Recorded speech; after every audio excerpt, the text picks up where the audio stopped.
한 절씩 교독하겠습니다. 무릇 흠이나 악질이 있는 우양은 내 하나님 여호와께 드리지 말지니 이는 내 하나님 여호와께 가정한 것이 됨이니라.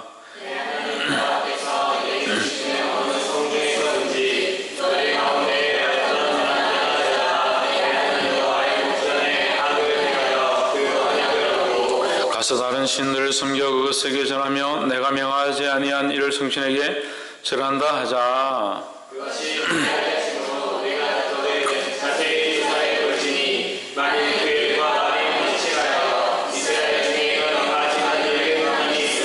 너는 그 악을 행한 남자나 여자를 내 성문으로 끌어내고 돌로 그 남자나 여자를 쳐 죽이되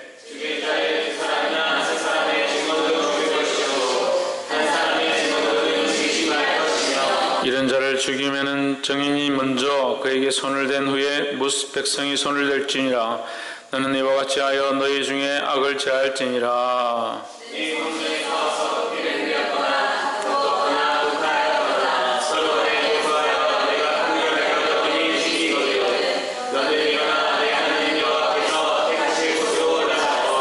레위 사람 제사장과 당시 재판장에게로 나아가서 물으라. 그리하면 그들이 어떻게 판결할 것을 내게 가르치리니 여호와께서 택하신 곳에서 그들이 내게 보이는 판결의 뜻대로 네가 행하되 그들이 내게 정신대로 성사할 것이니 곧 그들이 내게 가르치는 법률의 뜻대로 그들이 내게 고하는 판결대로 행할 것이요 그들이 내게 보이는 판결을 어기어서 좌로나 우로나 치우치지 말 것이니라.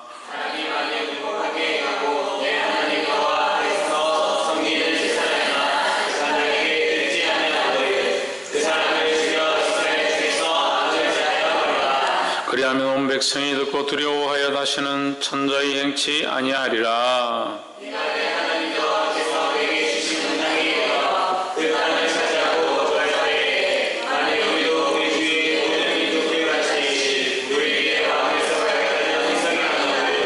반드시 내 하나님 여호와의 택하신 자를 내 위에 왕으로 세울 것이며 내 위에 왕을 세우려면 내 형제 중에서 한 사람을 할 것이요 내 형제 아닌 타국인을 내 위에 세우지 말 것이며 그는 병마를 많이 주지 말 것이요 병마를 많이 얻으려고 그 백성을 도로 거하게 하지 말 것이니 이는 여호와께서 너희에게 이르시기를 너희가 이 길에 있는 길로 다시 돌아오지 말 것이라 하셨습니다.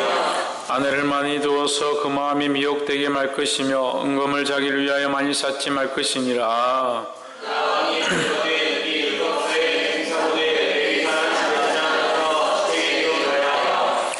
평생에 자기 옆에 두고 읽어서 그 하나님 여호와 경외하기를 배우며 율법의 모든 말과 이 규례를 지켜 행할 것이라. 그리하면 그의 마음이 그의 형제 위에 교만하지 아니하고 이 명령에서 떠나 좌로나 우로나 치지 아니하리니 이스라엘 중에서 그와 그의 자손의 왕이 있는 날이 장구하리라. 아멘. 할렐루야. 아멘. 우리 옆에 성령 잡수 사랑합니다. 축복합니다. 할렐루야. 지진이 우리가 7월 달에 예배할 때에 예배하는 중에 지진이 났었고 또 지난 월요일에 지진이 났었고 또 어제 또 지진이 났었습니다. 8시 33분에 3번 다 지진이 났는데 방금도 잠깐 지진이 지나갔죠. 또 예배 시간에 항상 이 지진이 예배하는 줄 어떻게 알고 감사하죠. 우리가 죽어도 예배하다 죽으면 그것도 큰 복이다 하는 거예요. 뭐 세상 사람들은 이해가 안 되겠지만 우리가 하나님을 신뢰하는 것 그것이 우리 삶이 되어야 하고 우리가 그냥 말로만 하나님을 신뢰하고 사랑하는 것이 아니라 우리의 실제 삶의 모양이 그렇게 되어야 하며 더더욱 우리의 마음을 하나님 앞에 드림으로 우리의 마음의 생각들을 하나님 사랑하는 데 맞추기를 주의 이름으로 축복합니다. 오늘 신명기 17장 말씀 함께 나누겠습니다. 옆에 사람 보시고 하나님의 사랑을 마음에 새깁시다. 할렐루야. 우리 17장 통해서 3가지만 함께 나누겠습니다. 17장 1절에 무릇 흠이나 악질이 있는 우양은 내 하나님 여호와께 드리지 말지니 이는 내 하나님 여호와께 가증한 것이 됨이니라 했습니다. 자, 우리가 이 말씀을 보고 헷갈릴 수 있는데 우양이나 소나 양은 양에 흠 있는 것들을 하나님께 드리면 그것이 가증하신 것이다. 그러면 이런 착각을 합니다. 소나 양을 드리는 것이 흠이 좀 있으면 흠 있는 소나 양은 하나님 보시기에 가증한 것이다 이렇게 볼 수 있는데 그렇지 않습니다. 흠이 있는 수양이 우양이 가증한 것이 아니라 흠이 있는 것을 가져오는 자의 마음이 가증하다 이 말이에요. 그럼 이 세상에 있는 흠 있는 소나 흠이 조금이라도 있는 뭐 점박이나 얼룩이 진 양들은 다 가증한 것이다 그럼 다 죽여야겠. 그게 아니라 그런 것들을 하나님 앞에 가져오는 자의 마음이 가증하다. 왜 마음이 가증한가? 하나님이 흠없는 것들을 원하시고 하나님 앞에 온전한 것들을 드려야 하는데 그러면 우리가 왜 하나님 앞에 온전한 것을 드려야 하느냐? 신의경 우리가 왜 하나님 앞에 온전한 것을 드려야겠습니까? 김태현 하나님께서 완전하시니까 우리에게 뭐라고 합니까? 너희도 완전하라 하는 거죠. 하나님 우리에게 완전한 사랑을 보이시고 하나님 우리를 여전히 그 넓으신 사랑과 은혜로 감싸 주셔서 아직도 살게 하셨는데 우리는 기껏 드리는 것이 우리 중에서 쓸모없는 거, 필요 없는 거, 있으면 돈 안 될 값어치 없는 것들 양을 드리라니까 양 중에서도 제일 얼룩지고 집안에서 제일 필요 없고 팔아도 얼마 값어치 안 놓을 것들을 골라서 아깝게 생각하고 하나님 드린다는 거예요. 그것이 너희들 가정한 거 아니냐는 거예요. 볼 수 있어야 합니다. 우리가 하나님을 완전하게 생각한다면 내 마음에 하나님을 두려워한다면 하나님 어떻게 감히 이런 가정된 것들 세상에 필요 없는 것들 자기에게 별로 중요하지 않다고 하는 것을 하나님께 드리겠냐라는 거예요. 그래서 예배가 신령과 진정이 돼야 된다. 예배에 와 있기는 와 있는데 신령한 것이 아니고 진정이 아니다. 정말 온 마음과 온 생각이 하나님 앞에 집중하고 하나님을 바라보는 것이 아니다. 잘못되어진 거죠. 우리가 온 마음과 온 뜻을 다한다고 해서 우리가 하나님의 은혜를 갚을 수 있느냐? 갚을 수 없지요. 근데 연약해서 그렇게 생각하는 거예요. 내가 좀 했으니까, 내가 좀 드렸으니까, 내가 좀 예배했으니까, 내가 그래도 오늘 헌금했지 않느냐? 천만의 말씀. 우리가 그거 했다고 하나님의 은혜를 갚을 수 있느냐? 없다는 거죠. 그래서 험 있는 악질이 있는 우양을 하나님께 드리는 그 자체가 가정한 것이 아니라 그것을 가져오고 그것을 준비하는 자의 모습이 하나님 앞에 가정하다라는 거죠. 그러면 우리가 이것을 다시 되뇌어서 적용을 해봅시다. 베드로전서 1장 7절에서 19절 베드로전서 1장 19절에 또 나와 있는데 그리스도는 하나님 앞에서 어떠한 자였다? 험없고 부끄러움이 없는 보배로운 피를 가지신 분이었다는 것. 예수 그리스도의 피는 험도 없고 점도 없고 잘못된 것도 없는 완전한 보배로운 피를 자신을 내어드려서 누구를 살리셨는데? 우리를 살리셨는데 우리는 그 하나님 앞에 나아가면서 우리 중에서 쓸데없는 거 좀 아깝지만 이거 뭐 버리기는 그렇고 그래도 뭐 하나님 앞에 드리는 게 낫겠지. 그래 들고 얼마나 이게 잘못된 생각들이냐는 거예요. 자기가 하나님 앞에 자기를 비추지 못하면 하나님 앞에서 이 말씀 앞에서 자기를 또한 비추지 못하면 백날 말씀을 들어도 아무 소용이 없는 거예요. 이 말씀을 듣고 하나님 앞에 나오고 하나님 앞에 예배하면서 자기를 볼 수 있어야 되는 겁니다. 하나님 우리에게 흠없고 점없는 완전한 보배로운 피로 보배로운 어린 양 같은 예수 그리스도의 피로 우리를 구속하셨다는 겁니다. 근데 우리는 어떻게 그 하나님 앞에 흠 있고 점 있고 더러운 것들을 드릴 수 있냐는 거예요. 그러니까 너희 행위가 가증하다는 거예요. 드리는 것을 무엇을 드리는 것이 어떤 가치를 말씀하시는 것이 아니라 온 마음을 다하여 온 삶을 다하여 하나님이 나를 이렇게 사랑하셨고 나를 구원하셨고 내가 지금 존재하는 것이 내가 살아가는 것이 하나님의 은혜고 긍휼임을 기억한다면 어떻게 너희가 그런 짜투리를 꺼내서 너희가 그런 남들이 버린 거 쓸모없다라고 하는 것을 가져와서 하나님 앞에 드릴 수 있느냐는 거예요. 말씀이 어려워서 아멘이 안 됩니까? 그렇게 적용하기 힘들어서 아멘이 안 됩니까? 보게 되기를 주의 이름으로 축복합니다. 다 거룩하게 사니까 나는 안 그랬다 이거죠. 그러니까 아멘 안 할 수도 있지. 더욱 그래 하시기를 주의 이름으로 축복합니다. 또한 이것은 험있고 악질이 있는 것은 하나님 보시기에 가정하다. 이것은요 제사의 원리가 안 되는 겁니다. 보십시오. 험이 있다. 험이 있다는 것은 그 재물 자체가 온전치 않다라는 거죠. 제사는 왜 하느냐? 죄를 사하기 위해서 하는데, 제사의 원리에서 우리가 보는 거예요. 죄의 문제가 있습니다. 재물을 가져왔습니다. 재물을 뭘 하기 위해서? 죄를 씻어내기 위해서 재물을 바치는 거죠. 이걸 뭐라 합니까? 대속 재물이 되는 거든. 이것을 대속하기 위한 재물이었는데 재물이 들어오면 이것이 온전치 않다라는 거죠. 온전치 않다는 거죠. 그래서 예수님이 우리 죄를 사하기 위해서 우리 죄의 문제 때문에 그리스도께서 험없고 점없는 어린 양 같은 보배로운 피로 우리를 씻기셔서 구속해 주셨다라는 거예요. 할렐루야. 그런데 너희는 어떻게 하나님 앞에 너희 죄를 자백하러 나오면서 험있고 얼룩진 것을 들고 올 수 있느냐는 거예요.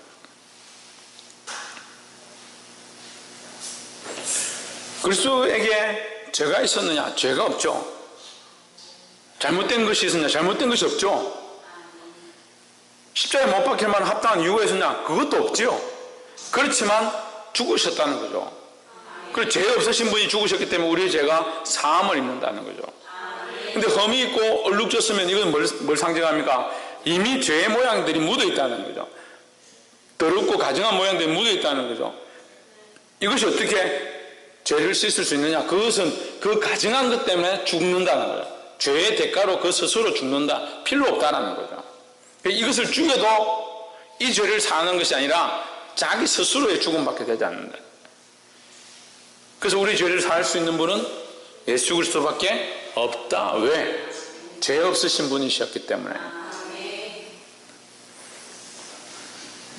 이것을 알고 주님 앞에 온전히 나아가게 되기를 주의 이름으로 축복합니다. 두 번째 나누고 싶은 말씀은 12절과 13절. 사람이 만일 천자이하고 내 하나님 여호와 앞에 서서 섬기는 제사장이나 재판장을 듣지 아니하거든 그 사람을 죽여 이스라엘 중에서 악을 제하여 버리라. 13절 같이 읽읍시다. 시작. 그러하면 온 백성이 듣고 두려워하여 다시는 무법히 행치 아니하리라 했습니다. 여러분 성경에 무법이라 되어 있는데 제 성경에는 천자라 되어 있습니다. 천자. 천자는 뭐냐면 이게 한자인데요. 쉽게 말하면 자기 마음대로 해요. 자기 마음대로. 그러니까 자기가 법이라는 거죠. 하늘 아래 자기가 최고다. 하늘 아래 자기가 최고다. 자기밖에 없다. 내가 법이라는 거죠. 그래서 그건 무법이라는 겁니다. 법이 없는 게 아니라 자기가 법인 거죠. 자기가 법이 뭡니까? 자기 하고 싶은 대로 하는 거죠. 자기 하고 싶은 대로. 고급차를 끌고 다니면서 아무렇게나 막 신호위반하고 사람들하고 부딪히고 뭐 담보를 내라. 내가 재벌이니까. 지금 이제 우리나라에 그런 것들이 이제 막 법적으로 이제 많은 제재들이 가해지고 있습니다. 하나님 앞에서도 마찬가지다. 뭐가 법이냐? 하나님 말씀이 법이라는 거예요. 하나님을 경외하는 것이 법이라는 거예요. 하나님을 두려워하고 그 법을 따라서 그 제사의 법들을 따라서 그 규례를 따라서 그 율례를 따라서 행하는 것이 옳은 것인데 뭐가 문제냐? 자기가 법이 되는 겁니다. 이 그리스도인들도 문제인 거예요. 그리스도인으로서 자기의 신앙생활을 하면서 신앙생활하면서 뭐 어떻게 하느냐? 자기가 주인이에요. 성경을 배우고 말씀을 배우는데 그것이 자기 법을 만들어버리는 거예요. 좀 지식적이고 좀 이 성경을 좀 아는 사람들은 잘하지 않는 사람들이 많이 있습니다. 신학을 하고 공부를 하고 많이 배운 사람들도 잘하지 않는 사람들이 많이 있습니다. 왜 안 잘할까? 왜 안 잘할까? 자기가 말씀을 익히기 시작하고 말씀을 깨닫기 시작하고 교육을 받기 시작하고 교리를 배우다 보면 거기서 멈추는 거예요. 그 교리가 자기 안에 틀이 되고 자기가 배운 것들이 자기 안에 논리들이 되어가서 그것이 자기 안에 한계로 이미 자기를 억눌러 버리는 거예요. 그래서 이게 무슨 차이냐? 여러분 좀 어려울 수 있는데 성경 공부를 필요 없느냐? 말씀을 읽을 필요 없느냐? 교리를 배울 필요 없느냐? 배워야 합니다. 하지만 더 큰 것은 뭡니까? 하나님이죠. 하나님이 교리와 신학 밑에 있는 것이 아니라 하나님을 알기 위해서, 하나님을 발견하기 위해서 신학과 교리가 도움이 되는 것뿐이지 그것이 전능한 신학 아니면 다 알 수 없다라는 거예요. 그래서 우리가 날마다 살아있는 생명체로 또한 살아있는 생명으로 하나님 앞에 나아가고 이 말씀을 깨달으려면 하나님을 의지해야 되는 거예요. 지식과 신학과 교리를 의지하는 것이 아니라 물론 이것들이 어떤 도움이나 우리가 바로 서는데 기초는 될 수 있겠지만 참 진리는 예수 그리스도 안에 이 말씀 안에 있다는 거예요. 그래서 자기 법으로 자기를 만들지 말고 그래서 죄송하지만 선진들 가운데 그런 모습들이 굉장히 많습니다. 신앙생활 열심히 했다, 교회에서 집사를 했다, 안수 집사를 했다, 장로를 했다, 알게 모르게 그런 사람들 만나보면 다 자기 틀이 있는 거예요. 강대상은 뭐 세례 교인 이상 올라가면 안 되고, 야 이한 올라가면 안 되고, 집사 이상 여기 강단에 서면 안 되고, 강단에 서서 할 수 있는 사람은 장로나 목사만 여기 서야 된다. 그걸 누가 정했나? 누가? 성경에 그럼 어디 있습니까? 그거는?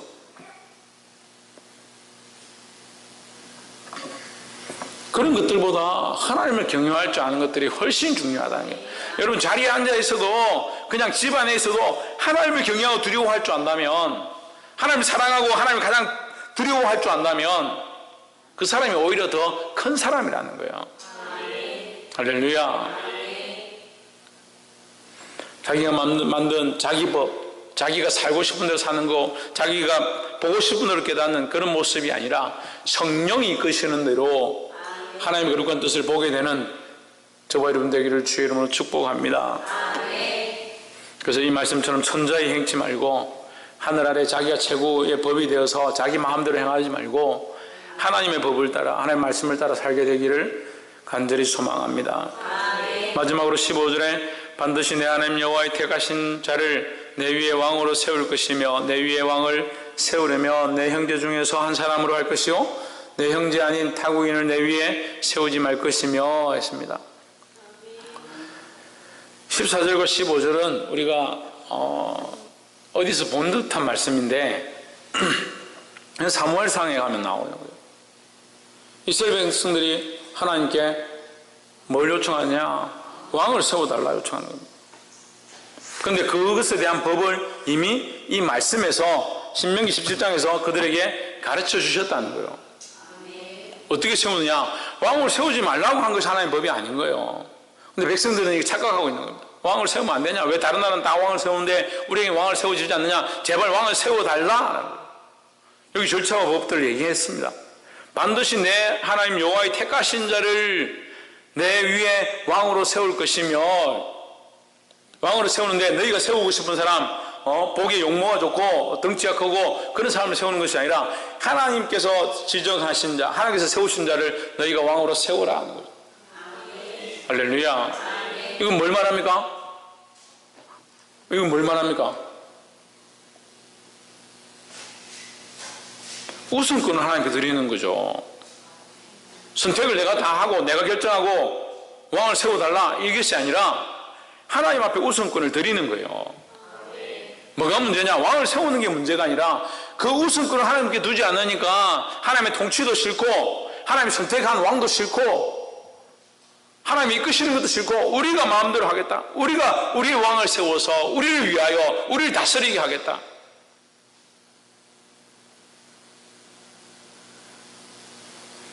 이게 두 번째 제가 말씀드린 우리가 함께 나눈 무법한 자와 똑같은 거예요.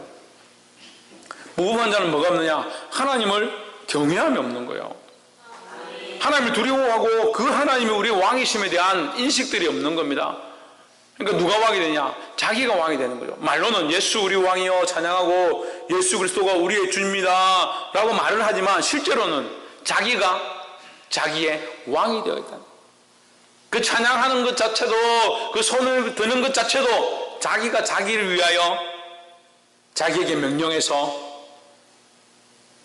그렇게 행동한다는 거예요. 여러분, 우리의 삶을, 우리 자신의 삶을 돌아보기를 주의 이름으로 축복합니다. 뭘 점검해 봐야 되겠습니까? 내가 주를 경외하는가? 내가 나의 왕인가? 내가 나를 다스리고 있지 않은가? 내가 내 하고 싶은 대로 걸어가고 있지 않은가? 아닙니다, 주님. 나는 주님만 경외하고 주님만 바라봅니다. 그렇게 말하면서 주님만 경외하는 것조차도, 그 모양과 그 틀도, 그 예배의 형식조차도 자기가 만들어 놓은 틀대로 걸어가는 거예요. 그래서 뭐가 없다고요? 신성경 뭐가 없다고요? 전정민 뭐가 없다고요? 자라가면 또 성장하지 않는다. 성장하지 않는 신앙인데 죽은 신앙입니다. 주님 우리에게 어디까지 자라가라? 그 그리스도의 장성한 분량까지 자라가라라고 하시는데, 자라가라고 명령하시는데, 그것은 그냥 겉면이나 그냥 한번 들려주는 말이 아니라 그 그리스도의 장성한 분량에 이르기까지 자라가고 달려가고 평생 우리가 해야 될 모습들이라는 거예요. 그런데 왜 멈춰 있습니까? 아유, 그래도 주일 지키는 거, 그래도 찬양하는 거, 그래도 기도하는 거, 그것은 우리가 좀 열심히 하지 않습니까, 목사님? 여러분들은 저까지만 잘하면 되겠네요. 그리스도의 장성한 분량. 우리가 이룰 수 없지만, 얻었다 함도 아니고 이루었다 함도 아니지만, 그것을 잡으려고, 그리스도 안에 잡힌 바 된 그것을 잡으려고 달려가야 될 줄 믿습니다. 주님 우리를 부르셨습니다. 이 일들을 행하라고, 자라가라고 생명으로 부르셨습니다. 생명으로 부르셔서 그리스도를 닮아 자라가기 원하시는데, 우리는 뭐라고 하냐면, 우리가 생명이니까, 내가 살아있으니까 내가 알아서 하겠습니다. 내가 알아서 살아보겠습니다. 내가 법이지 않습니까? 나도 법 좀 압니다. 내 나름대로 신앙생활 하고 있습니다. 누구 닮아가느냐? 딱 아담을 닮아요. 아담을. 딱 인간적이 되는 겁니다. 그래서 삶의 수많은 영역들을 하나님이 내게 보여주시는 그 영역을 선택하는 것이 아니라, 내가 다 선택하고 결정해 놓고, 하나님 제가 때가 되면 가겠습니다. 그냥 내버려 두십시오. 내가 앞으로 갈 계획들이 다 있습니다. 이만큼 하고 나면 내가 이거 하나님 앞에 좀 더 하겠습니다. 과연 하나님을 위하여 하나님 뜻을 따라, 하나님의 말씀을 따라, 성령의 인도함을 따라 결정하는 것은 과연 어디까지입니까? 답답하기 그지 없습니다. 자기가 주인 되고, 자기가 결정하고, 자기가 법이 되고, 자기를 위하여 세운 집에 자기가 가서 경영하면서 예수를 믿는다라는 그거 하나 딱 세워놓고, 나는 예수를 믿기 때문에 이건 모든 것이 주님을 위해서 하는 것이다. 천만의 말씀. 하나님이 세우신 자가 왕이 되도록 오늘 우리 삶에 그리스도가 왕이 되어지고 주의 통치가 우리 안에 흘러가는 그런 인생으로 살아가게 되며, 그 삶 가운데 하나님 주신 참된 승리와 기쁨이 있기를 주의 이름으로 축복합니다. 그래서 주님 앞에 다 구별해놓고 내 마음대로 살다가, 요거는 주님 거니까 주님께 드려야지 하고, 요거는 내가 뭐 버리기는 아까우니까 주님께 드려야지 하고, 그런 가증한 모습들이 우리 안에 사라지고, 주를 위하여 신령과 진정을 드리며 더더욱 우리 삶을 드리며 우리 인생의 전폭을 주를 위해 살아갈 수 있는 예수 그리스도의 이름을 기쁘게 하고 주님이 통치하신 역사가 우리 안에 일어나게 되기를 주의 이름으로 축복합니다. 기도하겠습니다. 이 시간 말씀을 기억하면서 이 말씀을